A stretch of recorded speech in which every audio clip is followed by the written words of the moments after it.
বেগুন ছাড়া বেগুন ভাজা খেতে যদি চাও উৎসার সাথে, তাহলে রান্নাঘরে যাও।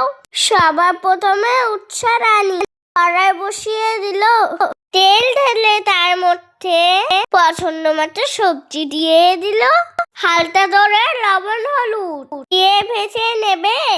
একটুখানি নেড়ে চেড়ে উঠিয়ে নেবে।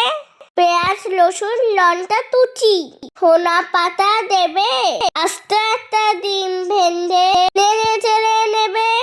একটুখানি লবণ দিয়ে মিশিয়ে নিও। সাথে এইভাবে ভালোবাসা দিও। তোমরা চাইলে পেঁয়াজ রসুন ভেজেও নিতে পারো। তেল গরম হয়ে গেলে এইভাবে ক্যাপসিকাম কেটে দিও। মাঝখানটায় বানানো শেষ। ডিমের ব্যাটার দিয়ে দেবে। সাবধানে উল্টে পাল্টে তোমরা ভেজে নেবে। অনেকেই আছে বেগুন খেতে পছন্দ না করে, এইভাবে তাদের বেগুন বানিয়ে দিও ডিমের পুর ভরে। বলো তো দেখি কেমন লাগলো রেসিপি আমার? তোমাদেরকে দিলাম পিঠা তারার ভাত, গরম ভাতে এই রেসিপি থাকলে জমে যাবে। সবাই দেখবে ভাত চেটে পুটে খাবে।